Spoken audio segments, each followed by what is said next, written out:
usual. So that's also a function of the drought. Right, and thanks, Brenda. There are brush fires in Ulster County, in the Berkshires.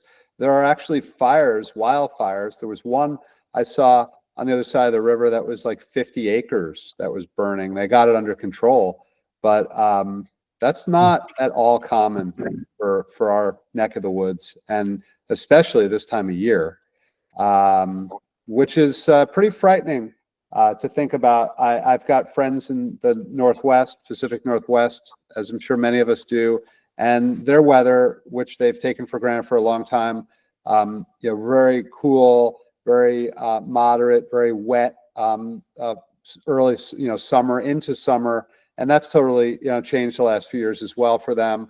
A lot of fires, a lot of challenges. So I think we have, obviously these changes that are occurring may be faster than than the scientific models even project. And we look back at the retrospective patterns on a lot of these models, and the impacts that are projected, 10 years ago, 15 years ago are coming true on the whole, and often are accelerated.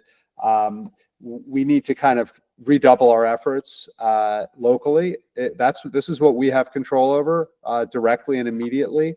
And so that's why we're here, and I appreciate everyone showing up this week. There's an author named Rebecca Solnit. I'm sure many of you have read her work or heard her speak, but she's very inspirational on things related to environment, climate, ecology, and really kind of the social aspects, the policy aspects of how we organize ourselves to take on these immense challenges. And kind of getting our heads straight. And I think this is a week to all get our heads straight, to carry on with the work we're doing in a completely nonpartisan way, to make progress, to address local needs, to address the needs of the real world implications here. And one quote, it's one sentence, I'm just going to read it and then I'll shut up and we can move on. But she said, the fact that we cannot save everything does not mean that we cannot save anything, and everything we can save is worth saving. And I think it's just super important for us to realize that that's why we're in this fight. We don't think we're going to reverse every impact that has occurred and is occurring right now, but all of this work makes a huge difference in our life and future human lives in terms of what the outcomes will be, and how quickly we can arrest climate change in the future, and potentially reverse some of the impacts, but also just limit the immensity of these impacts as they accumulate. So I wish I had a more optimistic message, but I think it's important to ground ourselves in where we're at, and also redouble our efforts and our intention to continue the fight and why we're doing this. So thanks for all the work that everyone's doing. We'll jump in. John, did you have something to add? What was Rebecca's last name? Solnit, S-O-L-N-I-T. Thank you. She's got some really great. Can I just go backwards a little bit? I'd like to make a motion to approve the minutes. Thank you, Steve, for being detail and process oriented. Yes. And a second on the minutes, please. I'll second it. Thank you, Bill. Anyone opposed, make yourself known. It passes unanimously. Okay, so let's jump into the agenda here, guys. We first want to talk about the Land Use Committee's discussions that are ongoing on the Climate Action Plan. We continue to have conversations and meetings of our subcommittee. I spoke with Dylan Chipkowski at Soil and Water, as well as Jim Unser at NRCS, and Terrence and I are talking after this call about CLC's kind of take on what we're discussing. But again, just to orient everyone, we're looking at adding more detail on the greenhouse gas inventory as it relates to land use change and more detail than the regional greenhouse gas inventory will provide us. The one that we'll be relying on that is being done by CDRPC, that Don is liaising on our county's behalf with them on. He'll have an update on that, I think, in a little bit. We're looking at the models that might work, the data sources that might be available to inform those models, to get a better, more precise understanding of what the sources and sinks of emissions are with our agriculture and agricultural activities in our county and other land use, in particular forested areas and other natural areas, what the changes are. And so we're really just in a kind of getting acquainted with what's out there in terms of data. And I also spoke with Conrad and Claudia Vispo at the Farmscape Ecology Program, and Conrad, as in true form, pulled out his giant laptop. It's a massive laptop. I don't know why it's so big, but it's big, and it's full of. He's got so much knowledge on what's out there. But he was going through various data layers, and Don is also familiar with these. So one of the things that I'm hoping to bring forward as part of this process is an advisory group that can inform this work. We're going to have to hire a consultant to run the models, to do the actual work, and we want to advise them. We want this task force to be advising them on that work and reviewing the work.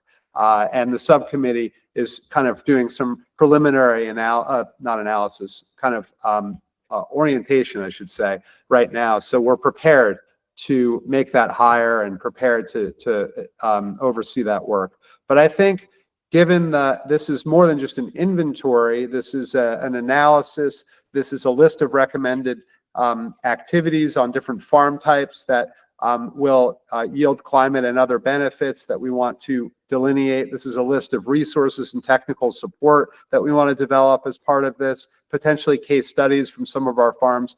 I think we will want to we want to start thinking about what type of advisory group would be useful to review this work outside of our work, and I'm thinking experts.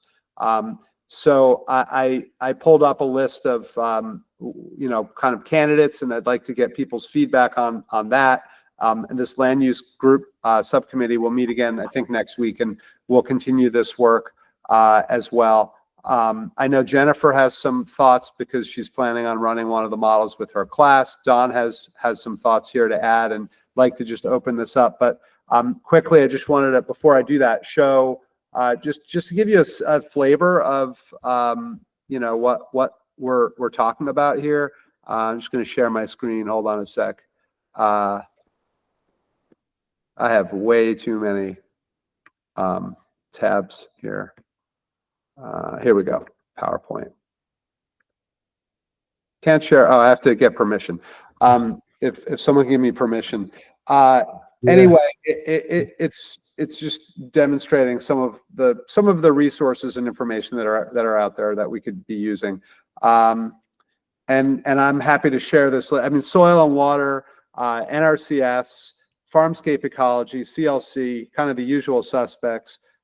Maybe the Farm Bureau, the Young Farmers Coalition, Berkshire Ag Ventures, and then maybe a few farmers from the practicing farmers, livestock, grain, veggie, orchard, that could help round out a group of really informed people. And I think it could be a real boon to the development of this plan to have something that's not just kind of cookie cutter off the shelf, but really speaks to land use and how we make ourselves more adaptive. And I think this will also get into questions of resilience, undoubtedly, because that's part of where the discussion goes, and that could inform the adaptation plan that we finalized last year as well.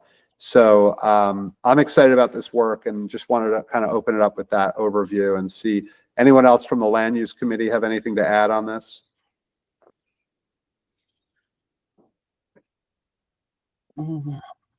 Jennifer.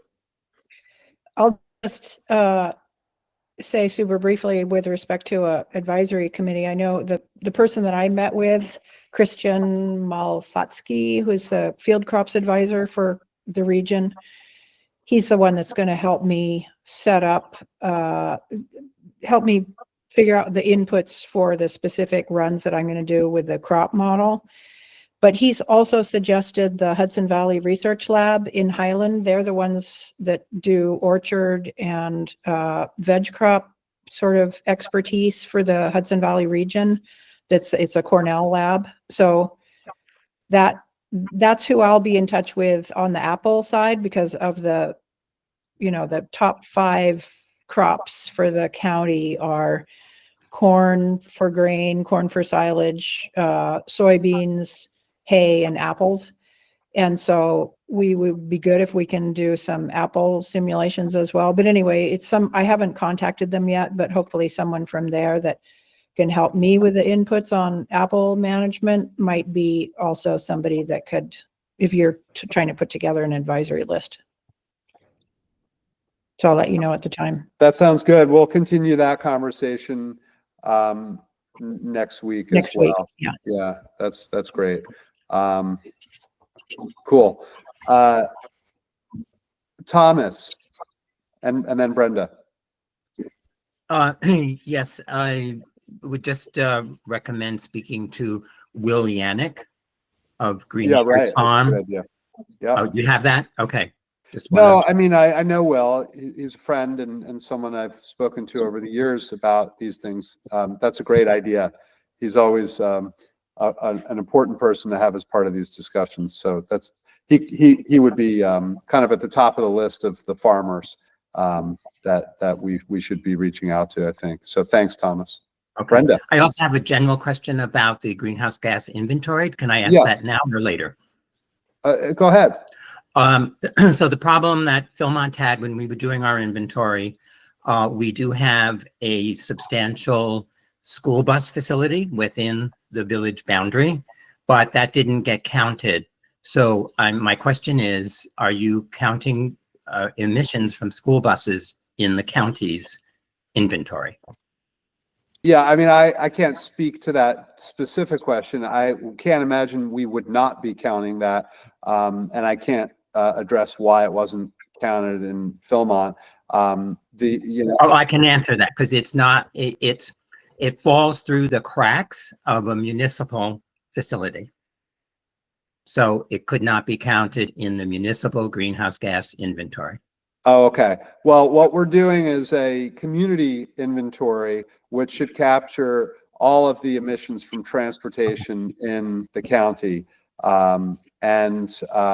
I don't know because we haven't seen it yet. Maybe Don can speak to this. I don't know exactly how, how that's worked out, what's included, what's not, but I can't imagine that would not include fleet vehicles like buses. Don, I know Brenda, you have your hand up, but Don, do you want to just quickly address that? Also, just maybe give an update on the status of the inventory we were talking about the other day. Yeah, I think probably you're doing a government operations inventory, Thomas? It's completed. It's done. Yeah. Yeah, but it's just a government operations inventory, greenhouse gas inventory. Correct. That you're doing. Right. Yeah, the community-wide inventory, which is the regional one is being done by CDRPC, and we will be doing one when it comes down to the county. That'll include those school bus emissions for each of the school districts. I'm sure it will. Okay. So yeah, I'm going to fill in a little bit about the CDRPC emissions right after we finish. Okay, let's wait on that. See if Brenda, sorry. All good. Does this research have a financial component? I mean, are we talking to, is there a bank or an advisory council or a professional association that can talk about the financial impacts of these changes? I'm thinking of Todd Erling. Don, do you remember what Todd's organization is called? Yeah, Hudson Valley Agribusiness something, yes. Yeah, I know Todd. I know who you're talking about, and I know Todd. Development Corporation, What? Oh, say it again, Terrence. Hudson Valley Agribusiness Development Corporation, HVADC. Does it make sense to bring them in at some point for their suggestions in terms of things? I mean, I would think they would have some history of the kinds of, maybe it's anecdotal, but just to make sure that everything that has been expressed to them or the issues that they're dealing with directly are being addressed in our research. Yeah, that's a great suggestion. I agree. Because I think he's had his boots on the ground for 10 years, maybe 20 years at this point. So he probably has some institutional memory or knowledge that, we're coming to relatively new. Yeah, well, that's why I think we want to have a broad group of people. I mean, real experts, and I think that's a great suggestion. Really at the outset, often you get these groups together and you present what you've done and you get feedback. I'd really like to use them more as a scoping kind of, at least at the initial phase, to say, like, this is what we're doing. This is what we would like to come out of it. What do you think? What are we missing? Where are blind spots? And just have them poke holes and make additional suggestions. We may not be able to do everything we want to do with the limited budget initially, but having this robust kind of input is what I'm hoping we can get. Just have a meeting, bring together this group of people.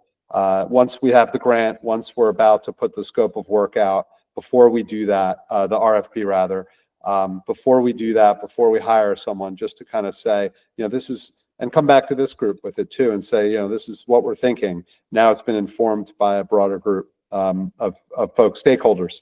And of course, that'll just help with all the review and comments that we get later, and ultimately the buy-in on this whole thing.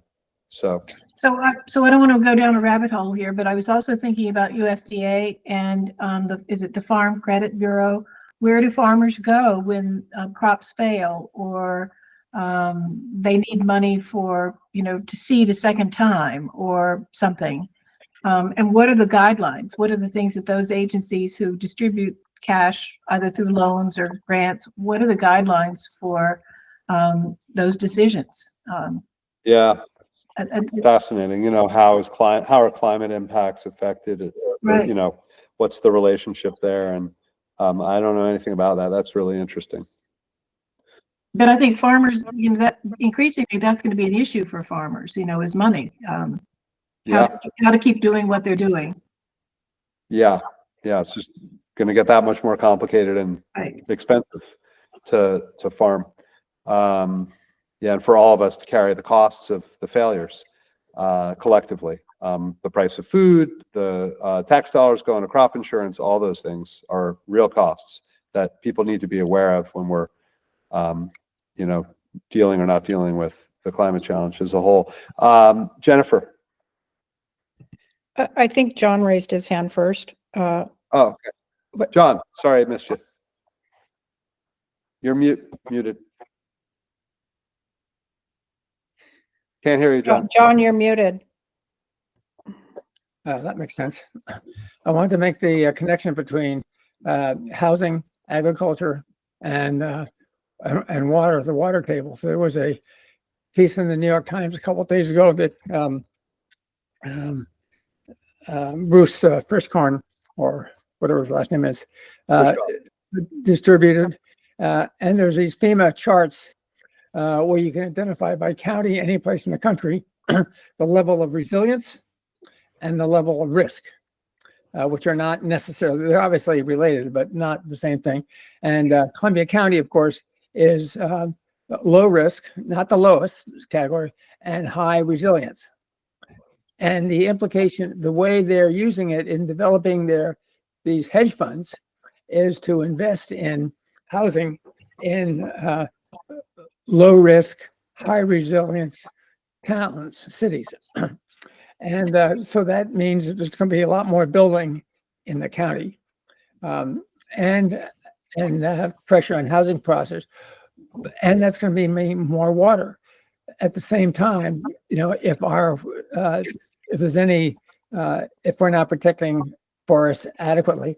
And if our soils are not well, we're going to be depleted. And with droughts, farmers have to pour more water out.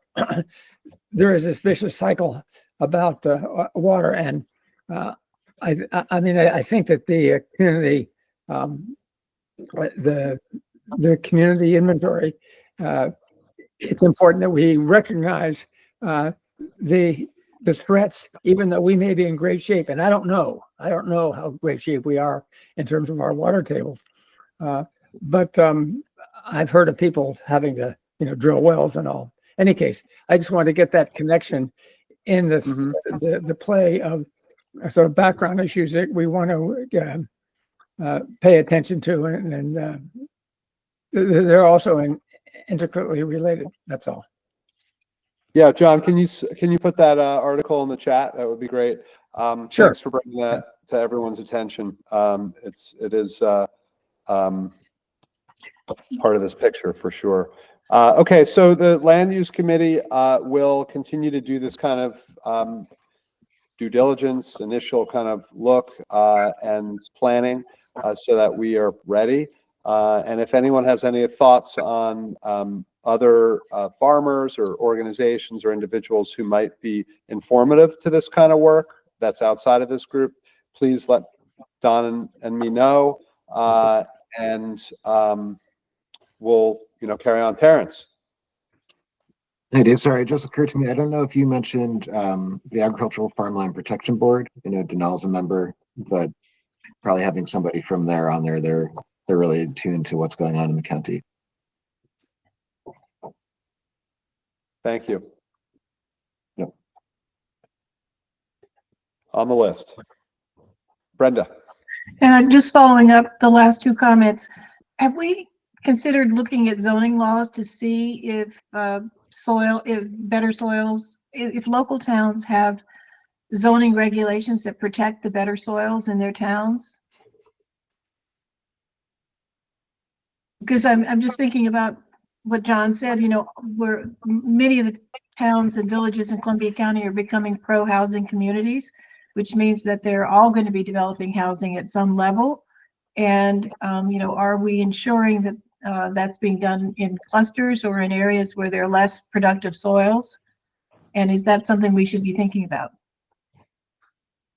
Yeah. I have no idea what the answer to that question is, but it's an important question. I think I'll take that to the housing task force too. So we might come at it from two different sides, but we're doing that for solar. So why wouldn't we be doing it for housing? Yeah, absolutely. And the pressures are just going to continue, and we need the housing. So there's no question about that. Thomas. Yes, just very quickly. There's something called the Rhodium Group. That is the organization that puts all this extraordinary data together. They have an incredible map of the United States county by county that rates every county in the country on risk versus resources in light of climate change. So anyone working on this topic needs to go to the Rhodium Group. The hedge funds go there, the insurance companies go there, and elected officials. So we should also. How do you spell Great. rhodium? Okay, there's an H in there. So I think it's RHODIUM Group. Thank you. Great. Thank you, Oh. Thomas. No.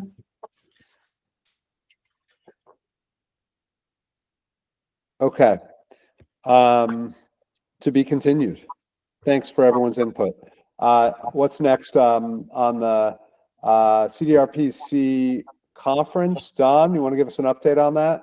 Yeah, I'm not sure. Every month I ask them to set this up so that everybody can share their screen, Dave. So I'm sorry, I don't know why they didn't set this up, but I believe that I can. So I'm going to try.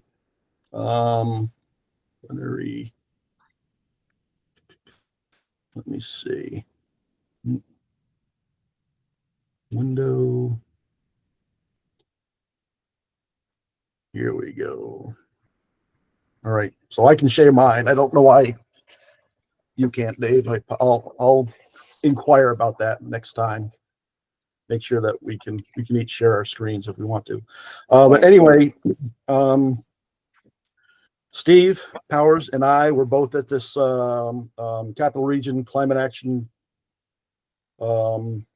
workshop up at Hudson Valley Community College a couple weeks ago, I believe it was.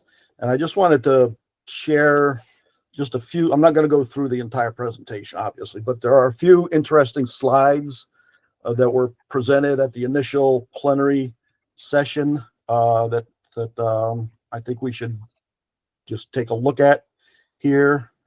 One of them is, so CDRPC is working on this regional greenhouse gas inventory and the final plan. They had the preliminary plan done that was based on 2010 GHG inventory data. They are updating that now with 2022 greenhouse gas emission data, and they're putting together I believe it's called the Comprehensive Climate Action Plan. So they have all that data together now. They haven't published it yet. They're still kind of working on how to present it, making sure all the numbers are correct, and documenting where all their sources are yet. They gave us some preliminary information that they've extracted from that 2022 community greenhouse gas inventory. And one of the more interesting facts when this slide came up is that between 2010 and 2022, their measured greenhouse gas emissions are now down by 12% in that time period, which was it was a little bit of a surprise to me. I think it was a surprise to them when they crunched the numbers. We're all hearing all these global numbers. The emissions just keep rising, and we're doing all this work. It doesn't seem like we're making any impact on it, but at least locally, in the 8-county region that they're doing this plan for, it's down, measurably down, and significantly down, 12% from 2010. And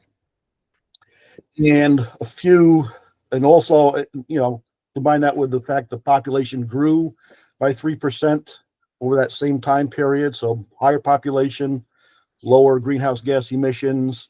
They're attributing this to just a cleaner energy, cleaner electricity generation, more efficient vehicles, less travel in the area, more electrification, less and a significant decline in use of fuel oils and increased renewables.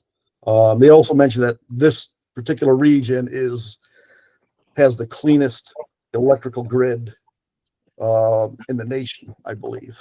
One of the cleanest, anyway, when it comes to generating electricity. Also, since 2010, we've increased population by 3%. Electricity use is up by 35%, but the emissions are also down by 30%. Okay, and you can see this little graph here on the right here where it's gone down. It has slipped up a little bit here. And they attribute that due to the fact that there's been so much extra electrical demand on a system that the renewable generation just hasn't been able to keep up with it yet. So there has been a little bit, they have had to add in some fossil fuel type electrical generation in the last couple of years here, but it's definitely down, and still they say still one of the cleanest electrical grids in the country. And they also showed how solar energy, specifically solar energy, has increased over the years since 2010. Vehicle miles traveled. These particular charts only have data for the 4 capital district counties, Albany, Schenectady, Troy, and I think Saratoga County. So this doesn't include our county, but again, vehicle miles traveled dropped significantly during COVID, popped back up, but still still on a downward trend. This is, vehicle miles traveled is lower, and also fuel economy rising since 2010. And so they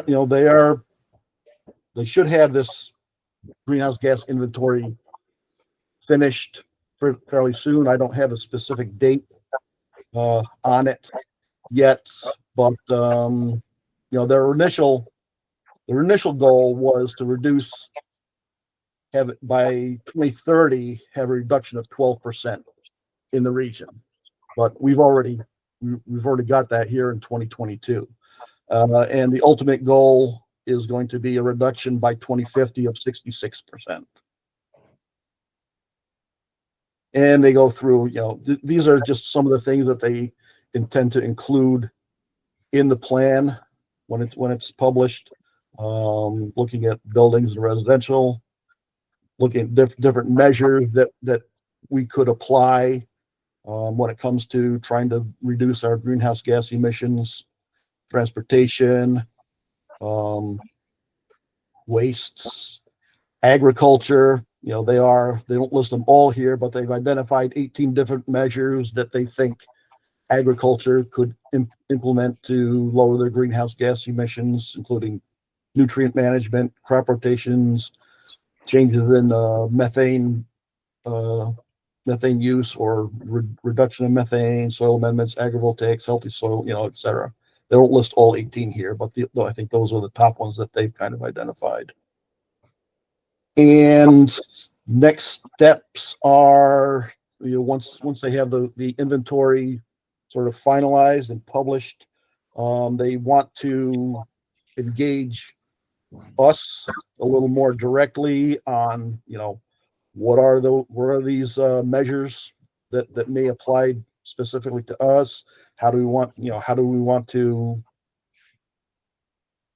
try to implement some of those, give them some ideas of what to include in this final plan. They're also talking about how this regional plan could help us when it comes to writing up our climate action plan, possibly developing some kind of a template. So everybody's not like comes up with vastly different climate action plans in the end that we can't compare to each other. So maybe putting together some kind of a template with a laundry list of items that we can choose from, customize it to our own use, obviously, but then we may be able to more easily compare what we're doing versus Washington County versus Saratoga County or Schenectady, so we can kind of measure our progress against each other. And yes, they have mentioned we're still in the idea phase right now about how to connect with us when it comes to giving them some feedback on the plan. I think when we talked before, Dave, I think you mentioned having this Jim Yenger possibly come to one of our meetings. Maybe, that might be a good first step, because he will be much more knowledgeable about what went into these numbers than I am, and would be able to answer your questions in much greater detail. This is really all I know so far is what's in this little slideshow. But he is a data person. He has, he could definitely answer some of your questions that I'm sure you're going to have. Yeah, we will have questions. No, that's great.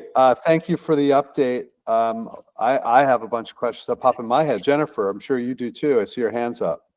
Yeah, I'll refrain from asking all the questions now, but I think it'll be super helpful for our subcommittee to be able to sit down with him to find out exactly what went into their 3% ag number. And also, a bigger question for me is, does that include broader land use like forest management in the county? So that would be fabulous, Don. I love seeing these numbers. It's so nice to see, like, okay, this is what we know so far, but then how do we add detail to the land use part will be super interesting. So thanks. Yeah, totally agree. Steve?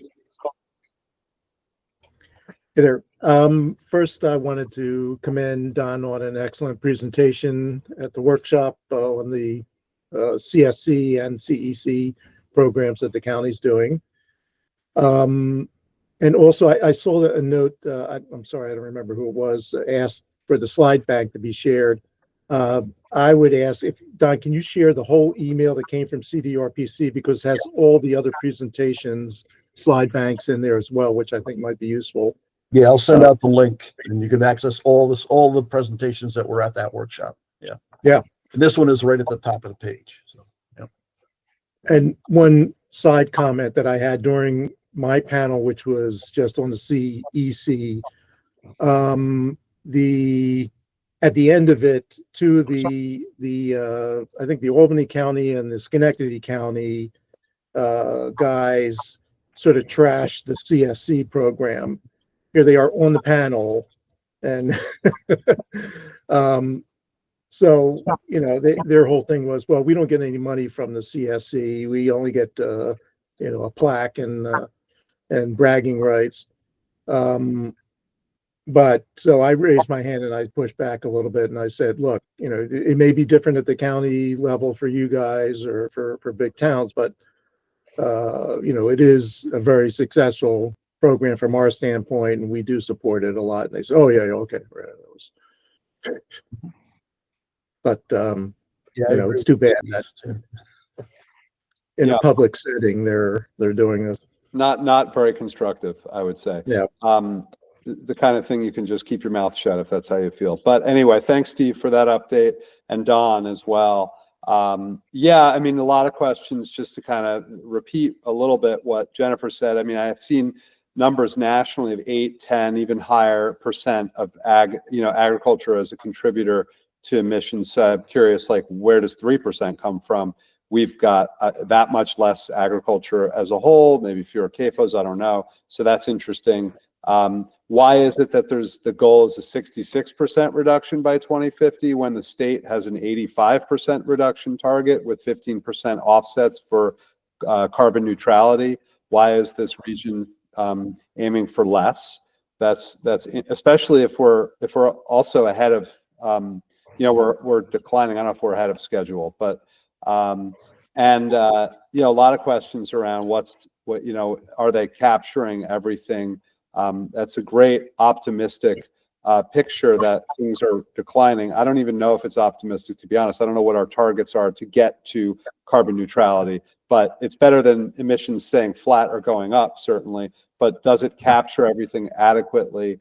You know, as we're focused on land use and agriculture, I think there's a lot of there may be things, development, other things that are not captured, because the built environment is often the part, transport, buildings, fuel use, that's captured very well in these plans and these inventories, and some of the land use pieces are not captured as well, which is why we're focused on them. So those are just general questions. Then there's a process question, which is, what kind of public comment and review are they going to take? Are they going to take public comment and review before they finalize it? I'm talking about not just the plan, which comes after the inventory. I don't think that's completed till next year, but the inventory itself. And I think if not public comment, definitely would, because we'll be relying on this. I think having a presentation for our task force with any kind of information that could be shared ahead of time for us to prepare for that would be very important for us to do that. Whether it's done in phases, you know, there's a group of us that looks at it and takes a deeper dive before the task force on behalf of the task force, and then we have a presentation that's kind of larger picture, where many of us are kind of keyed in and informed and can ask questions and help run that review. But I definitely think that's important to us. Thomas. Yes, I just want to support basically what you just said. I attended this conference also, and I was appalled by the goal numbers. There is no way the planet's going to survive with those goal numbers. So I would very much like to speak with, I couldn't get my question answered because there wasn't time, but if we can get someone to present to this committee, that would be my first question. And by the way, New York City is doing better than this region in terms of bringing down greenhouse gas emissions on a percentage basis. So it's, you have to put everything kind of in perspective. I don't want to pour cold water over this. We need to keep going, but their goals are way too low. Yeah, I just don't understand how you could have a goal that's less than the state.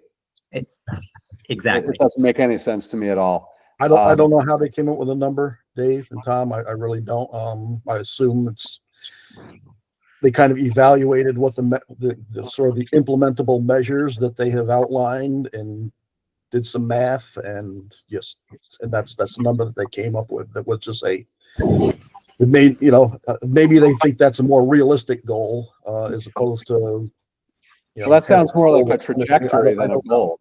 That's an ask for them.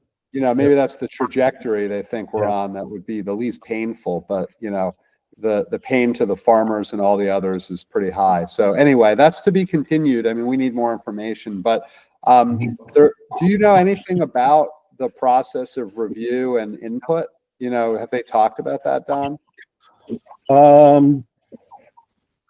Yeah, but honestly, I don't think there's going to be much opportunity for input on the actual inventory. Like I said, it's just, they're assembling numbers from the various sources and plugging them in a spreadsheet, and then the numbers are what the numbers are, as far as emissions go. More towards the implementation measures about how we mitigate increases or decrease or sequester the carbon. That's probably a better opportunity to provide some input or some ideas, or at least point out some of the measures that may apply to Columbia County a little more than they may to Schenectady County, and make sure that they include that in the regional plan for us. Don, how long was his presentation? 20 minutes, half an hour? Yeah. So I forget. Steve, Tom. would he be available to maybe come to our December meeting? That's what I'm thinking. I mean, we may ask them to. One of the questions they had to us afterwards was, how do we connect with the the individual counties? They don't have enough time to go to every town, village, and city in the area, obviously, but maybe something at the county level. And I mentioned two things to them on the last call we were on, was coming to, I think we need to present something to the board of supervisors, the folks of the board of supervisors of the towns. Honestly, Brenda, Donald, the way to do that is to actually go to a board of supervisors meeting where they're all there. The other one I mentioned was we last couple of years we had this climate forum and over the college, and maybe we want to invite them to be one of the presenters at that. But then they still kind of pushed back about in-person meetings. I think they, so I was a little disappointed about that too, because I would like to have them actually come down here and speak directly to the decision makers. But it may be that they do this more virtually rather than in person. Yeah, I mean, we can operate virtually if that's what we can get. And Yeah. I would ask that they would share the information ahead of time, so we're not just kind of dealing with a presentation and getting, just kind of responding to a presentation in real time. And it's not that we're going to second guess how they've calculated the inventory. It's understanding the framework of the inventory. What's counted, what's not. How did you approach land use? How did you approach agriculture? What, and we're looking at those questions here. It's been acknowledged by CDRPC that they didn't really have a developed land use component, and that part was being figured out, and that EPA, which is funding this, wanted to see more detail in that part of the inventory. That's what Tara had shared with me. So it's again, we're not trying to pick holes in their inventory, but we have very valid concerns. We're going to rely on this inventory, and we have to understand it in order to use it for our action plan. So I think that would be great to have a draft, if possible, that we could look at, or some sort of description of the methodologies, and then a meeting. Yeah. I'll definitely contact Todd and Jim and see how we go about setting that up. The other thing I just kind of came to mind was on the last call, there was at least, I forget where she was from. One of the counties is in the process of developing an RFP for a consultant to hire to do a combined GovOps and community CAP plan. And she kind of relayed a little how difficult that was, because these aren't really, it's not your typical comprehensive plan or zoning or ag and farmland protection plan process that have been done hundreds and hundreds of times. So they ran into some problems in making sure that they were going to get the right consultant for them to do the work. And she said she was going to share some of that information with us, and that might also be included in the plan. Obviously, we want that information before the plan, because the plan isn't going to be ready until the middle or late 2025, but we may be able to be involved in that process of maybe writing that little piece of, what are best practices when it comes to hiring a planning consultant to do a CAP. Don, was the issue associated with the number of firms that do this type of work? Yeah, that Okay. came up too. And a couple other folks on the call, they relayed that too, that they had hired consultants that were just not, they had never done one of these plans before, and they were disappointed in the product that they were getting from them. So that's a real concern that we have to think about, as we come up, assuming we're going to get the grant to do the CAP. I think we will.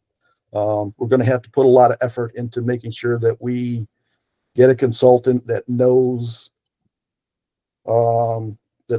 has, I don't know, a little bit of experience anyway, but actually understands what we're asking for. And she did relay that it was the sort of the public outreach portion that was lacking in a lot of these consultants, because many of them come from a very technical, data-driven background, and they're not really people persons, So we just have to be aware of that and think about how we're going to write up this RFP when it comes to,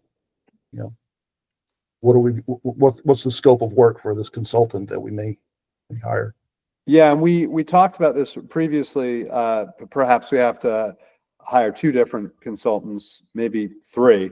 I know we don't have a lot of money to work with, but maybe it's the action plan, the technical side of things, which there are people that do this, and we could work with them. We'll have to oversee it. And then there's someone to help us, particularly with the ag and land use piece, which is both inventory and planning, to kind of robustify that part of the plan and the inventory. And then the outreach, marketing outreach, maybe some assistance there. I think we're going to have to lean in to make this meaningful. All of us will have to really lean in real ways. And that's how we framed our grant proposal. There's a lot of time that we're expected to spend on this, and I think it'll be needed to come up with something really good. But that's all really, I think that's great feedback, so that we're going into this kind of eyes wide open. We don't just get a grant, hire someone, review it, and then we're done, check the box, everything gets done. I mean, this is stuff we really have to kind of get into. Thomas. Yes, I'm not prepared to give the names now, but I know several firms that do this type of work, so I will collect that and pass that on to you. Yeah, because I think it'd be interesting to know what experience looks like. you know, what kind of work they've done. Yeah. There are firms out there that specifically do this. I'm thinking of one that's headquartered in Connecticut. That because we're asking for they're concentrated on the built environment, but they have also worked in the agriculture side. So and that would be the key of finding a consultant that knows how to do both. Mhm. Yep. I also have, there were a couple of municipalities, county and city, I think, that specifically said they were disappointed in the consultant that they hired. I'm not going to say them now, but I have them written. I have the counties written down, and I can do a little research and find out who's working on those plans and kind of flag them too. Yeah, nice. Okay. Anything else? All right. Good for now on that. Thanks for the update. Don, update on the NYSERDA grant work, all of these projects that you're working on. Yeah, let me turn this one off here. Okay. Yeah, just a quick update on my bullet list here. The courthouse heat pumps, the project is fully approved. We've received the phase one payment of $75,000 to begin the project, and we will get the rest of the total of $300,000 once the project is done. We are now 4-star destination grant status, so we have available possibly $412,500.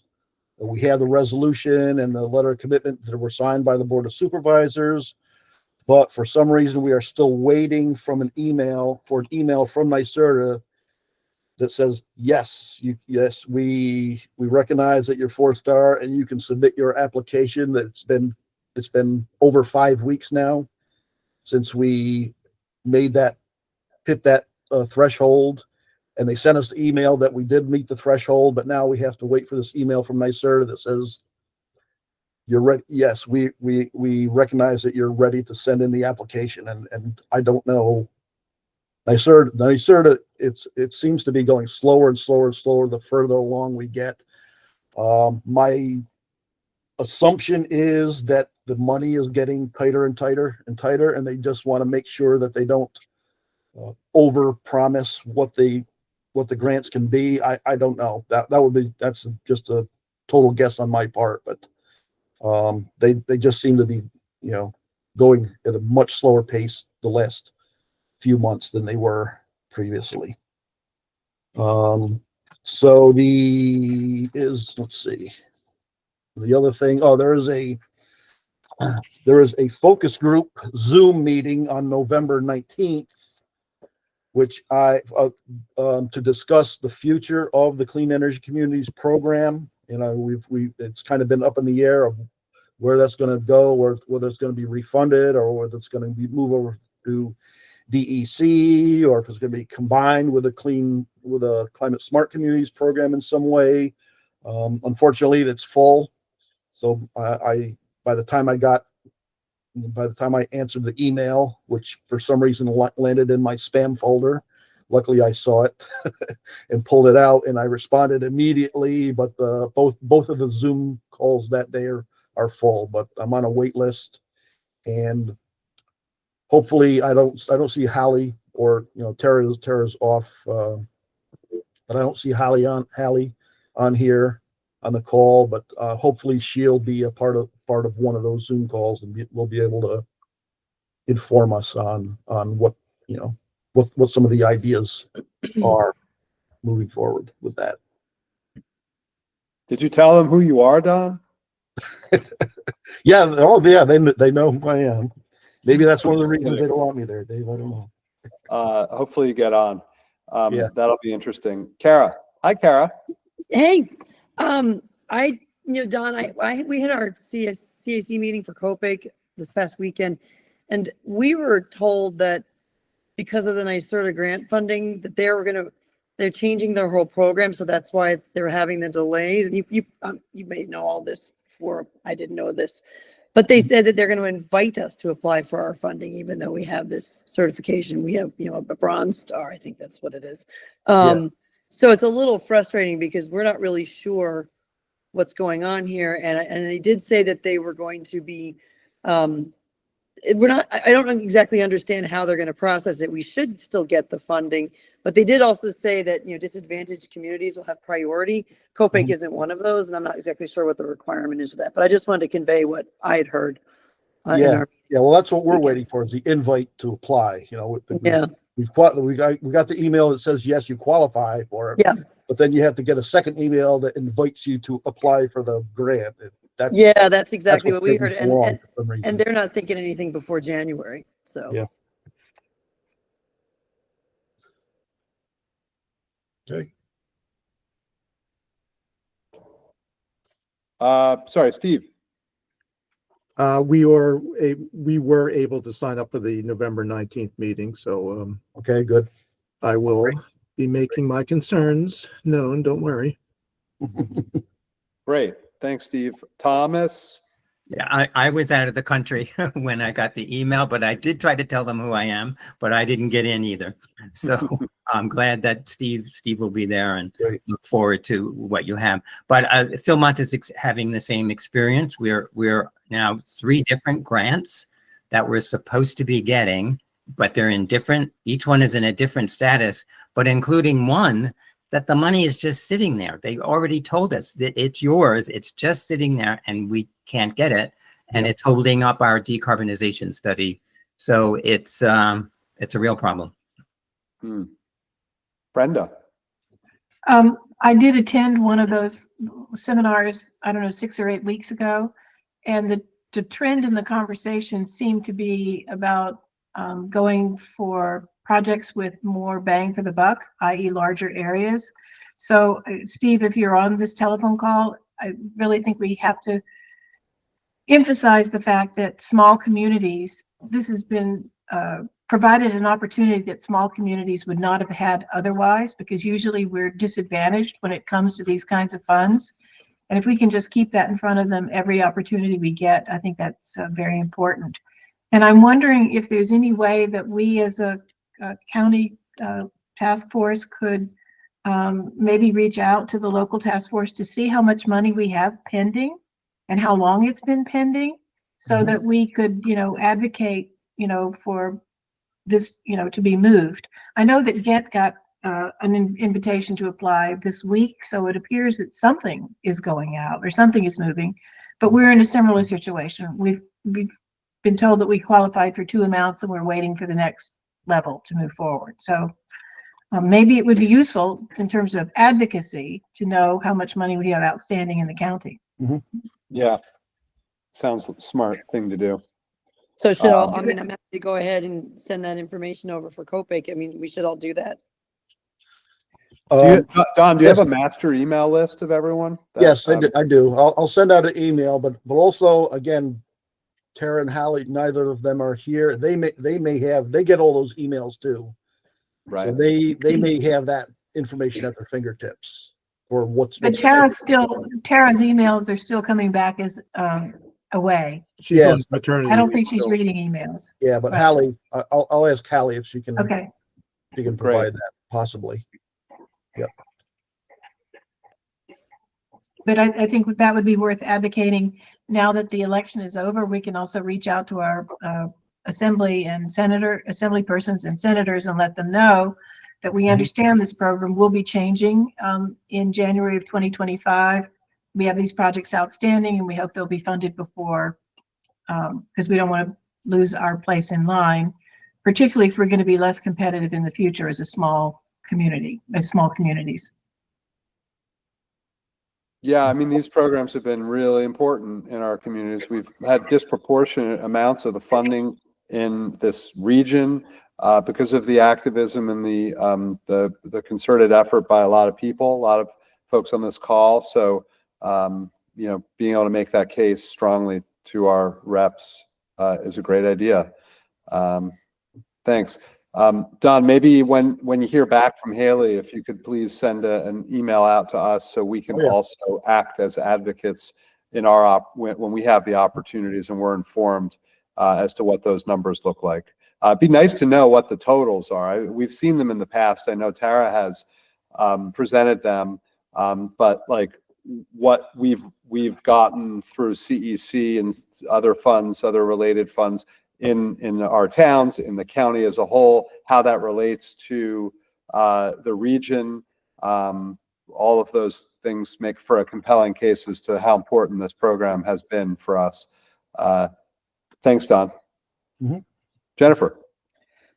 Just a question about clarification. Are you guys talking about just the NYSERDA Clean Energy Communities money, or are we also talking about Climate Smart money? Just CEC money. Okay. What I'm Most of the money, not all of it, most of the money that has been, I mean, CSC has had grant programs that have benefited communities with, I don't know what that looks like, but I think most of the money we're talking about that we've gotten has been through CEC. Yeah. Okay. I didn't understand that. Okay. Thanks everyone. Any update before we move to any other items at the local level? We've kind of touched on a few of them, but if there's anything else, we'll do that right at the end. Any other business? But before that, Christina, any updates from the Clean Region? Clean Region. Hopefully one day we'll be the Clean Region, but we are the capital region still. Clean Energy Hub. Yes, a little bit. First, on the CEC program, I was able to speak at the Public Service Commission recently about the low-income residential programs that we work in, and I did try to tie in how important Clean Energy Communities is for that as well as a trust-building tool into other programs that NYSERDA has. I think that's a point worth reiterating for those in the room that day as well, that it kind of has a ripple effect into every other program of NYSERDA's, because it has been so successful in rural areas where uptake of other things can be lacking. And to that point, I've been speaking with Stephanie in Valatia about putting together a workshop on resources available for affordability of energy. NYSERDA has asked the Clean Energy Hubs to do 2 energy literacy workshops per county. And we are supposed to do them in designated disadvantaged communities. Columbia County's only one of those is Hudson. So the other location is kind of up for grabs. Valatia has offered to host such an event, which would be good geographically, I think. But I wanted to get as much buy-in as possible because there only are 2 for the county. So those are workshops where we will present on the different NYSERDA programs as well as weatherization. It's lower income focused. It talks about how to better read your energy bills, how to calculate clean energy savings, things like that. And then they also come, the participants are asked to make an energy action plan with different things they can do for their home. And they're sent home with a kit of energy saving measures, such as outlet gaskets, power strips, weather stripping, things like that, and instructions on how to use all of those. So I just kind of wanted to bring that up here. I know Stephanie sent around an email to the individual town CSC leaders, but I know that sometimes the CSC leader for the town is not the rep to the county. So I just want to make sure anyone who would like to participate in that, I'd love if there was really multi-pronged outreach. So we're reaching a lot of communities with one event. And I welcome any feedback or input on that. And that's kind of all we got going for the county right now. Thanks. Brenda. So I know that when we talk about disadvantaged communities, we're thinking income, but I think people often forget that we have the second oldest county in New York State. Yeah. And older people are on fixed income, and so they may not fixed incomes that don't go where they used to go. I mean, in terms of their ability to afford basics. So if we're doing one in Valatia, I think we should do some additional outreach I could connect you with the director at OFA and through our Yeah, senior. yep, senior I'm in contact with programs. her. Yeah, because Yeah, I would they do definitely be these inviting things. Office of the Aging and Columbia Opportunities to Yeah. participate. Right.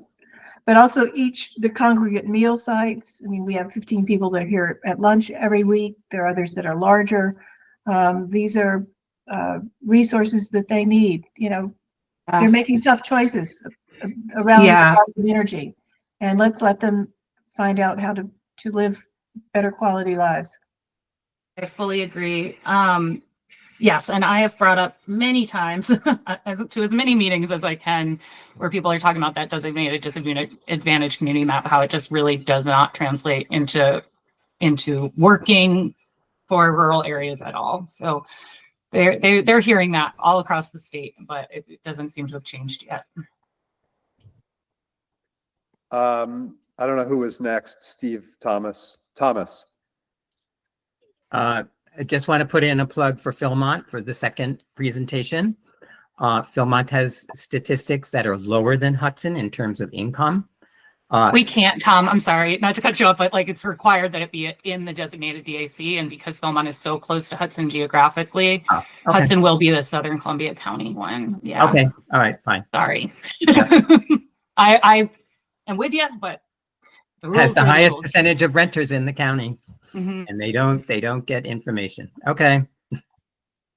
Thanks, Thomas. Steve. Well, we would love to have one, maybe we could do a joint one, Brenda, and up in the northeast part of the county, because I don't think anybody from here is going to go to Valatia. It's 45 minutes drive. And I realize that there's limitations on where you can actually have it, but maybe there's a way to design something, another project outside the restrictions that they have on it. And also the other question I have is, does this relate to the HEAP program, which was Yeah, just, go ahead. We'll talk about HEAP. So Columbia Opportunities is one of our HEAP processors for Columbia County, as well as the Weatherization Agency. So I was hoping that they would participate so people can have that direct contact. So regular HEAP is heating assistance program. We work a lot with HEAP recipients to kind of further the people who get HEAP or SNAP get additional funds through the Empower Plus program that we work through primarily at the Clean Energy Hub. So they basically get double the budget, which is great. So we work with those offices pretty closely. And the regular HEAP season just opened last Friday. So we should reach out to Columbia Opportunities to, for a potential presentation or something from them. You can, yeah, we can talk, and it's not, I'm not certainly set in stone on it being in Valatia. So the more people we get at a planning meeting, we can figure it out. Valatia just approached us first, but I didn't want that to necessarily be the only thing. I do think it should be, north of Hudson for sure. And I know that there's going to be people in Gallatin and such where Hudson is a far drive for them as well. So I have another question. You said that you've been asked to do at least 2. Could you do 3 or 4? I don't know that we have the budget, but if we do, I will definitely. It's about like how many kits we have, because we have to do at least 2 in each of our 8 counties that we cover. So far, I've only done them in Schenectady and Saratoga, 1 each. So it's kind of just going to depend on uptake, but I hope to be able to do more than that. Yes. Steve, I was really surprised. In early voting this year, we had over 200 people go to Valatia to vote early. So when they're motivated, when it's something that people want to do, they'll make the drive. Mm-hmm. Right. Well, I suspect those aren't the same people who would be involved in this. They may not. Chris, if we want to think about doing like a New Lebanon, the very northern county, we could possibly cross county lines into like a southern Rensselaer situation as well. So I can look at some of that as well also. But Great. I think between Steve and I, we can guarantee a pretty full room if we can get somebody over here. Okay, that is great to know, and I'm going to talk to my boss. And if we have a lot of people wanting this here, like we should try to make it happen as much as we can. Great. Sounds good. All right. Thank you. Thanks, Christina. Is there any other business? Anything else? Any updates from the towns? Any other thoughts moving forward? Matthew. Hi, Matthew. Hi, all. Sorry. Just wanted to give a brief update. We've, as Christina is well aware, here in Germantown had a solar project that is going through some loopholes. Steve, I'm not gonna be able to make that meeting, but it turns out that CEC funds, or NYSERDA will not, and the CEC funds you can't get funding for the IRA. They don't jive. So Matthew. Yeah. That's What's not up? true. That's not true. No, I think you were reading that email wrong. You can use IRA funds with CEC funds. It just, we have a meeting on Friday to figure out what the basis is. You can't do it retroactively. So you can't have done a project and at a budget fully grant funded and then repocket the money, but you can make your project bigger. That's what I was just going to say that. So Okay. that's what Christina, that's what I was going to say. Okay, sorry. So why don't you go ahead, Christina? No, that's fine. I just heard you say that you can't combine. I was going to say that. That's what it is. So anyway, Steve, if you can address this at the meeting, I can't go to that meeting, but that's a huge problem. Obviously, our town board was obviously hesitant to put up that money. So that's going to be a huge issue going forward. I know you haven't been refunded yet, right? In New Lebanon? Well, we didn't apply for the IRA rebates for a past project because we were told by both NYSERDA and the lawyers for good government that the IRS wouldn't give it to us. So, and when we applied for funding, for the refund from NYSERDA, they tried to deduct the IRA grant money out of it. And I said, you just, one hand there is telling us we can't get the IRA rebates, and and now you're trying to deduct it from there. And so they backed off on that. So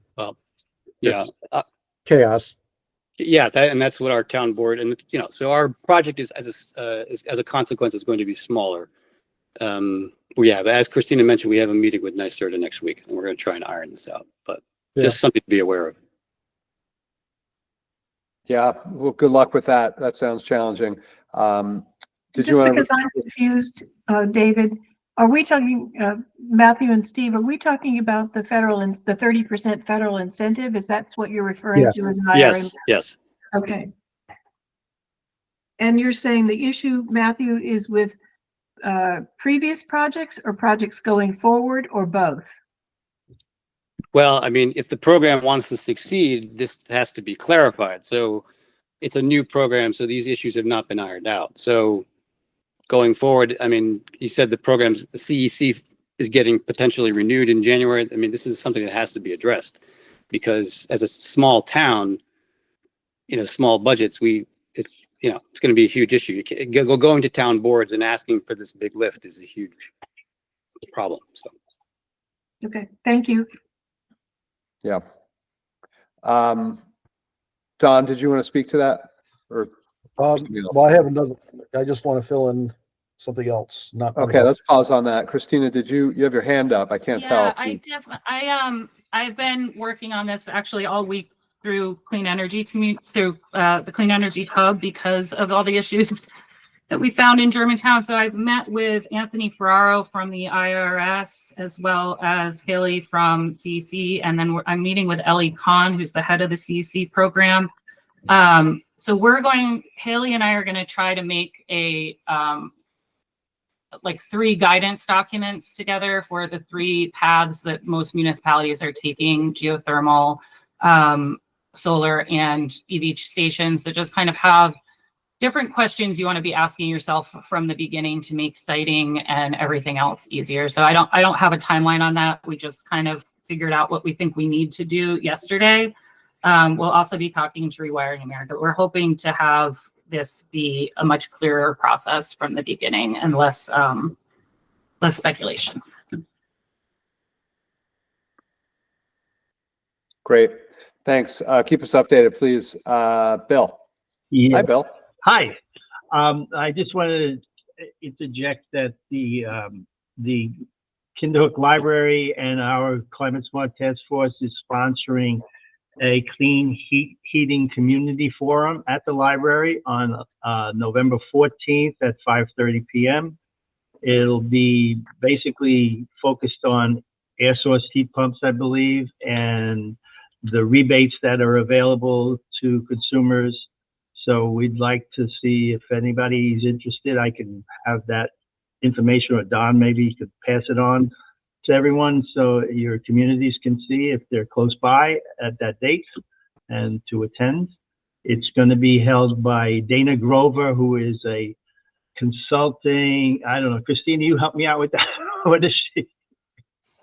She works for the utility rebate program. Yeah.